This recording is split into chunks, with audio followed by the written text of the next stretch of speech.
विद्यार्थी मित्रांनो, या व्हिडिओमध्ये पाहूया आपण नवोदय प्रवेश परीक्षा 2019 या पेपरमधील सर्व गणिताची स्पष्टीकरणे, तेही अतिशय सोप्या भाषेमध्ये. एकूण 20 प्रश्न आणि हेच 20 प्रश्न तुमचा निकाल ठरवतात. तर पाहूयात 20 प्रश्नांची स्पष्टीकरणे लगेच.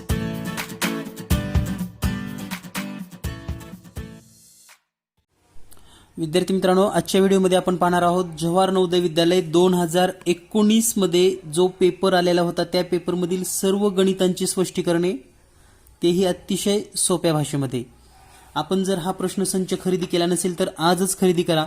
महाराष्ट्रातील सर्व पुस्तकालयामध्ये हे पुस्तक उपलब्ध आहे. याचबरोबर स्कॉलरशिप 5वी हा पण प्रश्नसंच सर्व महाराष्ट्रातील पुस्तकालयामध्ये उपलब्ध आहे. त्याचबरोबर हा प्रश्नसंच घरपोच सुद्धा तुम्ही मागवू शकता. त्यासाठी या ठिकाणी जो व्हॉट्सअप नंबर दिलेला आहे यावर आपण संपर्क करू शकतात. जे विद्यार्थी 8वी स्कॉलरशिपची तयारी देत आहेत त्यांच्यासाठी सुद्धा 8वी स्कॉलरशिप परीक्षा दुकानात गेल्यानंतर फक्त जीनियस मॅथ्स पब्लिकेशन लेखक प्रवीण बनकर यांचंच पुस्तक मागणी करा, जेणेकरून बोर्डाच्या पेपरप्रमाणे तुम्हाला सर्व सराव पेपर अगदी सोडवता येतील आणि चांगल्या पद्धतीची तयारी होईल. चला तर पाहूया मग आज आपण नवोदय स्कॉलरशिप परीक्षा आणि या परीक्षेमधील महत्त्वाचे प्रश्न 2019 मधील पेपर. तर या ठिकाणी तुम्ही जर हा प्रश्नसंच खरेदी केला तर यामध्ये 2019चा सुद्धा पेपर दिलेला आहे. त्याचबरोबर या पुस्तकामध्ये सरावासाठी एकूण 15 सराव पेपर दिलेले आहेत. सराव पेपर क्रमांक 15 2019 आणि 2020 चे सर्व पेपर स्पष्टीकरण. तर आजच्या व्हिडिओमध्ये पाहणार आहोत आपण 2020 पेपरमध्ये गणिताची प्रश्न आणि त्यांचे स्पष्टीकरण लगेच. तर विद्यार्थी मित्रांनो, 2019 मध्ये आपल्याला माहिती आहे की नवोदयमध्ये एकूण 20 प्रश्न परीक्षेमध्ये विचारले जातात. तर या ठिकाणी जो पहिला प्रश्न आहे पुढीलपैकी कोणते विधान बरोबर आहे. तर या ठिकाणी प्रश्न जर पाहिला तर तुम्ही हा प्रश्न अगदी सेकंदामध्ये सोडवू शकतात. पहिलाच प्रश्न आहे या ठिकाणी पुढीलपैकी कोणते विधान बरोबर आहे. पहिलं विधान आहे 0 ही विषम संख्या आहे. दुसरं विधान आहे 0 ही समसंख्या आहे. तिसरं विधान आहे 0 ही मूळ संख्या आहे. आणि चौथं विधान आहे 0 ही विषम संख्या नाही आणि समसंख्याही नाही. तर या पुस्तकामध्ये सर्व स्पष्टीकरणे दिलेली आहेत. तरीही आज आपण स्पेशली गणिताची सर्व प्रश्न पुन्हा एकदा सोडवून घेणार आहोत. तर पहा, या ठिकाणी जो पहिला प्रश्न आहे 0 ही समसंख्या आहे, मूळ संख्या आहे, विषम संख्या आहे की आणखी काही प्रकार. तर या ठिकाणी जर आपण पाहिलं तर सम, विषम आणि मूळ संख्या, सम, विषम आणि मूळ, यामध्ये हे जे प्रकार आहेत ते फक्त नैसर्गिक संख्येचे प्रकार आहेत. नैसर्गिक संख्या, आणि आपल्या सर्वांना माहिती आहे नैसर्गिक संख्येची सुरुवात होते 1, 2, 3, 4 आणि पुढे अशा संख्या वाढत जातात. तर 0 हे नैसर्गिक संख्येमध्ये येत नाही. 0 हे नैसर्गिक संख्येमध्ये नाही, त्यामुळे हे समसंख्या नाही, विषम संख्या नाही आणि मूळ संख्या सुद्धा नाही. म्हणजेच या ठिकाणी जर आपण उत्तराचा पर्याय पाहिला तर 0 ही विषम संख्याही नाही आणि समसंख्याही नाही. पर्याय क्रमांक 4 उत्तर बरोबर असेल. तर या पद्धतीने सर्व प्रश्न आपण सोडवू शकतात. यानंतर पाहूया आपण पुढील प्रश्न. यानंतर पुढचा प्रश्न आहे 0. या ठिकाणी जर आपण प्रश्न वाचत असाल तर 0, 3, 6, 7 आणि 9 या अंकाची पुनरावृत्ती न करता बनलेल्या 5 अंकी मोठ्यात मोठी कमाल संख्येमधील आणि लहानात लहान किमान संख्येमधील अंतर आहे. तर अतिशय सोपा आणि सहज असा हा प्रश्न आहे. तर पाहूयात या प्रश्नाचं स्पष्टीकरण लगेच. या ठिकाणी ज्या दिलेल्या संख्या आहेत त्या आहेत 0, 3, 6, 7 आणि 9. तर यापासून जी मोठ्यात मोठी संख्या तयार होईल ती होईल 9, 7, 6, 3 आणि 0. ही झाली कमाल संख्या.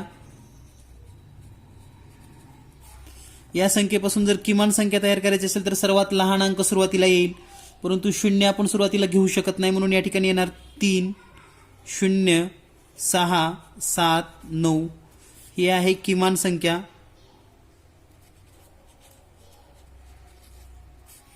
आणि या दोन्हीतील आपल्याला फरक विचारलेला आहे आणि ह्या दोन्हीतील जर फरक आपण वजाबाकी केली तर हे उत्तर येईल 66,591 आणि हे आपणास पर्याय क्रमांक 3 मध्ये दिलेला आहे.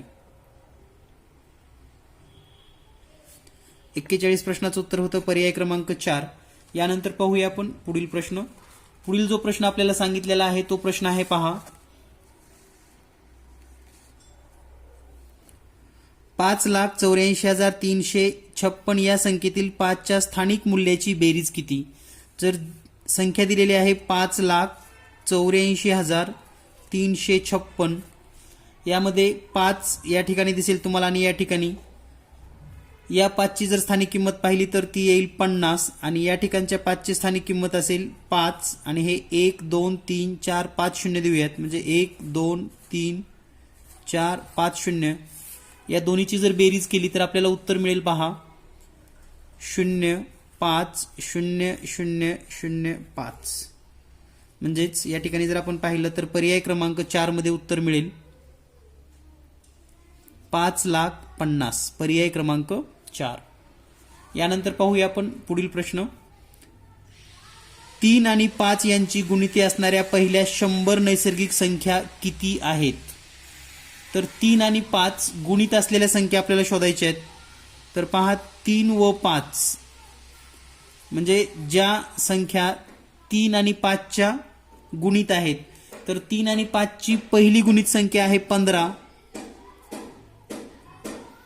म्हणजे 15च्या पाड्यातील सर्व संख्या लिहाव्या लागतील. त्यानंतर 30 45 60 75 आणि 90. 1 2 3 4 5 आणि 6, तर अशा एकूण 6 संख्या आहेत. म्हणजेच या प्रश्नाचं उत्तर आहे पर्याय क्रमांक 4 डी, 6 संख्या ज्या 3 आणि 5च्या गुणित आहेत. तर विद्यार्थी मित्रांनो, यासारखीच प्रश्न परीक्षेमध्ये विचारली जातात, याला समांतर किंवा या धर्तीवरची. त्यामुळे यासारख्या प्रश्नांचा सराव करा आणि आपणास जर सराव संच हवा असेल तर हे पुस्तक नक्की खरेदी करू शकतात, ज्यामध्ये तुम्हाला एकूण 15 सराव पेपर दिलेली आहेत. यानंतर पुढचा प्रश्न आहे, पुढील संख्यापैकी कोणत्या संख्येला 3 4 5 व 6 नी पूर्ण भाग जातो.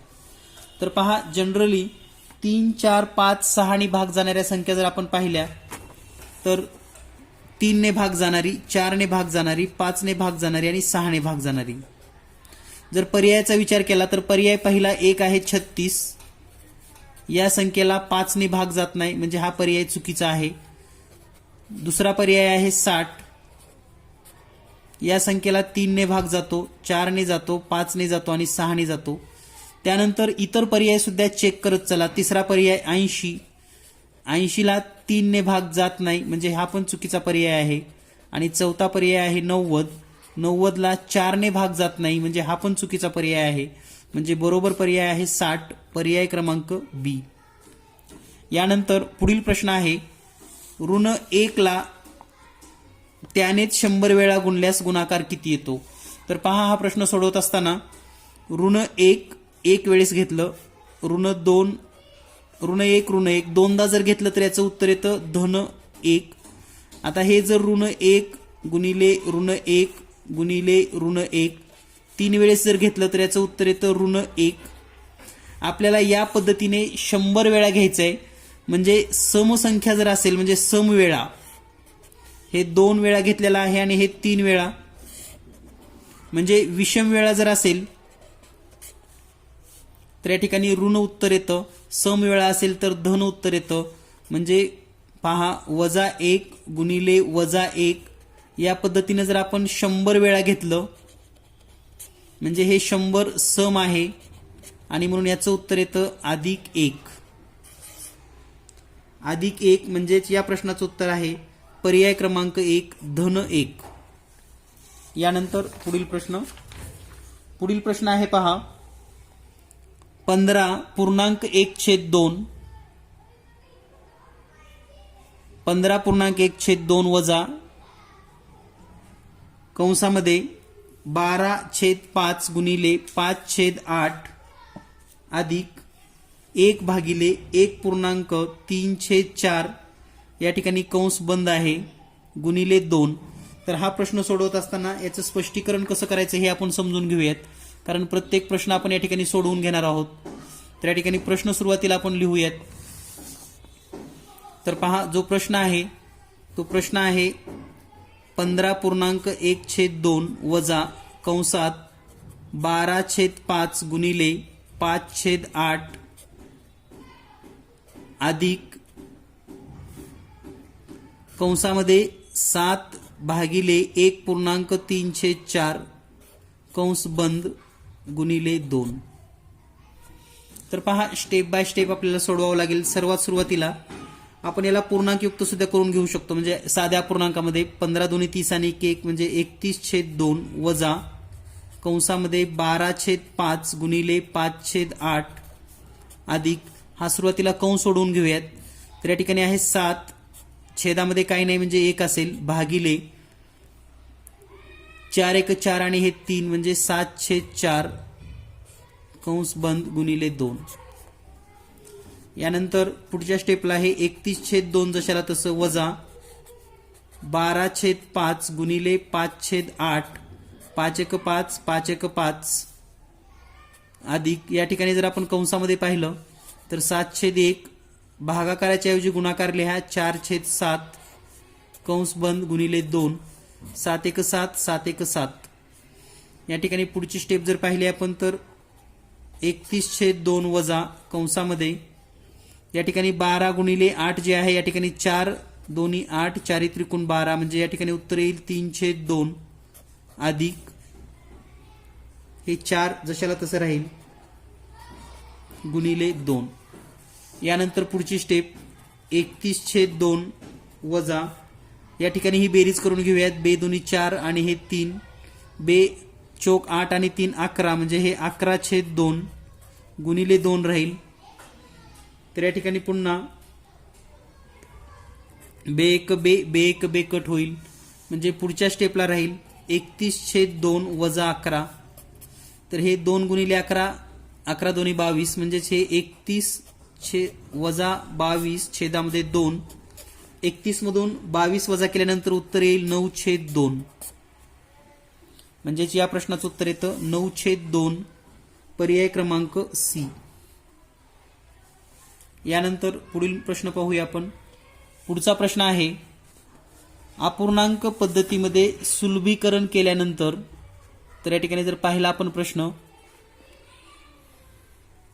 अपूर्णांक पद्धतीने सुलभीकरण केल्यानंतर 2.75 वजा 1.25 अधिक 4.75 वजा 3.80 याचे उत्तर काय येईल. तर या ठिकाणी सहज निरीक्षण करून सुद्धा तुम्ही हा प्रश्न सोडवू शकतात. तर दिलेला आहे 2.75 वजा 1.25 अधिक 4.75 वजा 3.80. तर या ठिकाणी पहा 2.75 वजा 1.25 जर वजा केलं तर ही वजाबाकी येईल आपणास 1.50 अधिक 4.75 मधनं 3.80 वजा केलं तर उत्तर येईल 0.95 आणि या दोन्हीची जर बेरीज केली तर उत्तर येईल 2.45. आपण जर इथं पाहिलं तर 2.45 तुम्हाला कुठेही दिसणार नाही. मग या ठिकाणी काय करावं लागेल, हे 2.25 आपण असं लिहू शकतो 2.45/100 कारण 2 अंकानंतर दशांश चिन्ह आहे. पुन्हा या ठिकाणी जर आपण संक्षिप्त रूप दिले तर 5 नंबर 45 5 दोन्ही 10 आणि हे 0 म्हणजेच 2.9/20 हे या प्रश्नाचं योग्य उत्तर आहे. यानंतर पाहूया पुढील प्रश्न. 150% म्हणजे 150% म्हणजे किती. तर पहा 150% म्हणजे काय याचा अर्थ समजून घ्या. 150% बरोबर 150% म्हणजे छेदामध्ये 100 असेल आणि हे 2 शून्य आहेत म्हणून 1 आणि 2 अंक सोडून म्हणजेच 1.5 तर 1.5 हे उत्तर या प्रश्नाचं बरोबर आहे, पर्याय क्रमांक 1. या ठिकाणी प्रश्न क्रमांक 48चं उत्तर होतं पर्याय क्रमांक 1च. यानंतर पाहूया आपण पुढील प्रश्न. दुपारी 3:05 ही वेळ कशी लिहिली जाते? तर पहा, 3:05 म्हणजे 3, 2 टिंब आणि 0.5 म्हणजेच पर्याय क्रमांक डी. यानंतर पुढचा प्रश्न अतिशय महत्वाचा आहे. शाब्दिक प्रश्नामध्ये मुलांचे मार्क जातात आणि या प्रकारच्या शाब्दिक प्रश्नांचा सराव जास्तीत जास्त करा, जेणेकरून आपल्या मुलाचा नवोदयला नक्कीच नंबर लागेल. सरावासाठी तुम्ही हा प्रश्नसंच किंवा कोणताही प्रश्नसंच घेतलात तर या दर्जाच्या प्रश्नांचा सराव होणं गरजेचं आहे. तर पाहूयात प्रश्न क्रमांक 51. प्रश्न क्रमांक 51 आहे, 80 किलोमीटर दर ताशी या गतीने धावणाऱ्या आगगाडीने एका मालगाडीनंतर 6 तासांनी एक रेल्वे स्टेशन सोडले आणि तिला 4 तासात मागे टाकले तर आगगाडीचा वेग किती, म्हणजे मालगाडीचा वेग किती असं विचारलेलं आहे. तर पहा, दिलेल्या माहितीनुसार एक दर ताशी 80 किलोमीटर गतीने धावणारी आगगाडी एका मालगाडीनंतर 6 तासांनी सुरू झाली, म्हणजे मालगाडी सुरुवातीला स्टेशनहून निघालेली आहे आणि त्यानंतर 6 तासांनी आगगाडी निघालेली आहे आणि 4 तासांनी त्यांची भेट झाली, तर मालगाडीचा वेग विचारलाय. तर लक्षात घ्या, अतिशय सोपा भाग असा आहे की अंतर बरोबर वेग गुणिले वेळ. आता दोन्हीही गाड्यांनी अंतर तर तेवढंच कापलेलं आहे कारण त्यांची भेट झालेली आहे, म्हणजे आपण असं लिहू शकतो, आगगाडीचे अंतर बरोबर मालगाडीचे अंतर. आगगाडीचा जर वेग पाहिला आपण तर 80 किलोमीटर आहे आणि ती 4 तासात मालगाडीला गाठली, म्हणून 80 गुणिले 4 बरोबर मालगाडीचा वेग काढायचा आहे आपणास आणि तिचा जो प्रवास आहे तो 10 तास झालेला आहे, कारण सुरुवातीला 6 तास आणि नंतर 4 तास. तर आता आपल्याला हे जर एका ओळीमध्ये सोडवलं तर उत्तर येईल वेग बरोबर या दोन्हीचा गुणाकार 8 चोक 32 आणि हे 0 आणि हे 10 इकडे भागाकारामध्ये येईल, 0 0 कट होईल आणि उत्तर येईल 32 किलोमीटर पर आवर. तर आपल्या विद्यार्थ्याला फक्त हे एक सूत्र लिहिता आलं पाहिजे तरच हा प्रश्न त्याला सोडवता येतो, किंवा त्याचा इतका गोंधळ होतो की हा प्रश्न सुटत नाही. त्यामुळे यासारखे प्रश्न आपण या प्रश्नसंचमध्ये दिलेले आहेत. प्रत्येक पेपरमध्ये एक प्रश्न आहे या प्रकारचा, प्रत्येक पेपरमध्ये एक, अशा पद्धतीचे 15 पेपर, म्हणजे 15 प्रश्न सरावासाठी तुम्हाला या एका प्रकारचे प्रश्न या प्रश्नसंचमध्ये उपलब्ध आहेत. यानंतर पाहूया आपण पुढील प्रश्न. पुढील प्रश्न आहे, जर एका माणसाने ताशी 30 किलोमीटर या गतीने प्रवास केला तर तो त्याच्या मुक्कामी 10 मिनिट उशिरा पोहोचतो, आणि जर त्याने ताशी 42 किलोमीटर गतीने प्रवास केला तर तो 10 मिनिट लवकर मुक्कामी पोहोचतो, तर त्याने प्रवास केलेले अंतर काढा. तर आता हा सुद्धा प्रश्न अगदी सेकंदामध्ये सोडवण्यासारखा आहे. फक्त आपल्याला एकच सूत्र लिहिता येणं गरजेचं आहे आणि ते नेमकं सूत्र काय आहे हे समजून घेऊयात. तर पहा, वेग 30 किलोमीटर वेगाने जर गेला तर 10 मिनिट उशीर, आणि तोच व्यक्ती जर 42 किलोमीटर वेगाने गेला तर तो 10 मिनिट लवकर पोहोचतो. तर 10 मिनिट उशीर आणि 10 मिनिट लवकर यामध्ये जो फरक आहे वेळेचा, तो फरक आहे 20 मिनिट. आणि 20 मिनिटाला जर आपण तासामध्ये कन्व्हर्ट करायचं असेल तर 20/60 तास असं आपल्याला लिहावं लागेल. आता आपणास अंतर माहिती नाही म्हणून अंतर बरोबर x घेऊयात आपण, आणि आपल्या विद्यार्थ्याला एकच सूत्र मांडता आलं पाहिजे, ते म्हणजे x/30 वजा x/42, म्हणजे हे 30 किलोमीटर आणि 42 किलोमीटर x ला भागायचं म्हणजे अंतराला भागायचं आहे, तेव्हा वेळेतला फरक येतो 20/60 तास. आता हे समीकरण जर आपल्याला सोडवता आलं तर आपलं उत्तर लगेच येईल. तर यांचा तिरकस गुणाकार करूयात. 42 गुणिले x म्हणजे 42x वजा 30 गुणिले x म्हणजे 30x छेदामध्ये 30 गुणिले 42 बरोबर 20/60. आता या ठिकाणी जे भागाकारामध्ये आहे ते सर्व इकडे गुणाकारामध्ये जाईल आणि यांची वजाबाकी होईल. 42x मधून 30x गेले म्हणजे शिल्लक राहील 12x बरोबर हे 20/60 गुणिले हे छेदामधील गुणाकारामध्ये जाईल 30 गुणिले 42, 30 एक 30, 30 दोन्ही 60, बे एक बे, बे एक बे आणि हे 0. त्यानंतर हे 12 सुद्धा या ठिकाणी भागाकारामध्ये जाईल. तर या ठिकाणी आपण असं लिहू शकतो x बरोबर 10 गुणिले 42 आणि छेदामध्ये हे 12 येईल. तर 12 ने भागूयात, 6 न भाग जाईल या ठिकाणी, 6 दोन्ही 12, 6 सत्ती 42, बे एक बे, बे पंचे 10, 5 गुणिले 7 जर आपण या ठिकाणी केलं, 5 गुणिले 7 बरोबर 35 किलोमीटर. आणि हे अंतर आहे जे आपण x मानलं होतं, तर x ची किंमत आली 35, म्हणजे अंतर असणार आहे 35 किलोमीटर. आणि 35 किलोमीटरचा जर विचार केला आपण या ठिकाणी तर पहा पर्याय क्रमांक 2 उत्तर बरोबर आहे. यानंतर पाहूया आपण पुढील प्रश्न. पुढील प्रश्न आहे 5.045 ग्रॅम म्हणजे किती? तर 5.045 ग्रॅम म्हणजे 5 किलो 45 ग्रॅम, म्हणजेच पर्याय क्रमांक 2. यानंतर पुढील प्रश्न आहे 10 सेमी बाजू असलेले 2 घन चौरसाकृती ठोकळे एकत्र जोडल्यामुळे बनलेल्या आकृतीचे घनफळ किती? तर पहा, घनफळ काढायचं जे सूत्र आहे, एकच सूत्र वापरून आपण हा प्रश्न सोडवू शकतो. घनाची जी बाजू दिलेली आहे, घनाची बाजू दिलेली आहे 10, म्हणून घनफळ बरोबर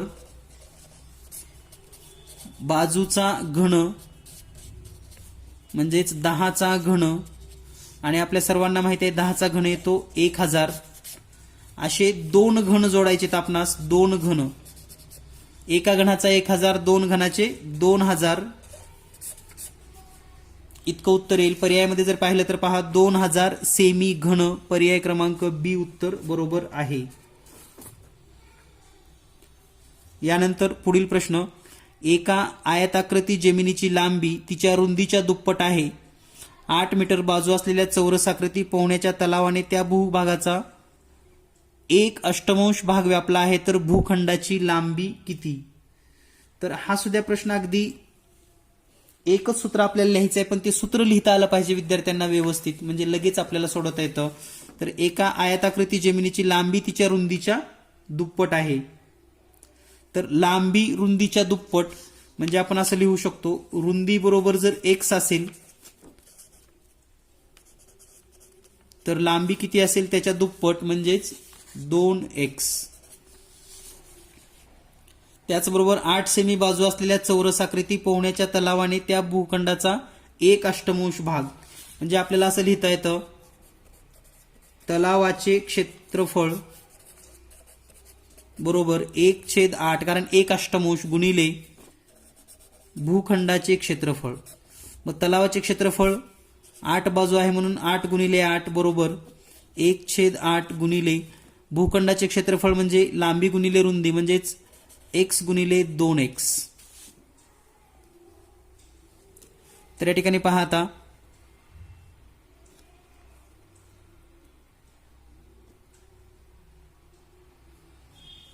बे एक बे, बे चोक 8 आणि हे 4 इकडे गुणाकारामध्ये येईल. आता हे 8 गुणिले 8 64 गुणिले 4 बरोबर x आणि x चा गुणाकार म्हणजे या ठिकाणी येईल x चा वर्ग. या दोन्हीचा जर गुणाकार केला तर येतो 256 बरोबर x चा वर्ग, आणि दोन्ही बाजूचं जर वर्गमूळ काढलं तर x बरोबर 16, म्हणजे या प्रश्नाचं उत्तर येईल 16 मीटर, पर्याय क्रमांक सी. यानंतर पुढील प्रश्न आहे, एका खोक्यामध्ये 50 अंडी आहेत, 3/25 फुटली, उरलेली 4/5 अंडी विकली, उरलेल्या अंड्याची संख्या किती? तर पहा, दिलेल्या माहितीमध्ये हे 50 या ठिकाणी मिसप्रिंट झालेले आहे, तर हे आहे 500 अंडी. 500 अंडी आहेत एकूण, त्यापैकी 3/25 फुटली, उरलेली 4/5 अंडी विकली, उरलेल्या अंड्याची संख्या किती? तर पहा, दिलेल्या माहितीनुसार एका खोक्यामध्ये 500 अंडी आहेत, यापैकी फुटलेली अंडी किती आहेत? फुटलेली पहा, फुटलेली 3/25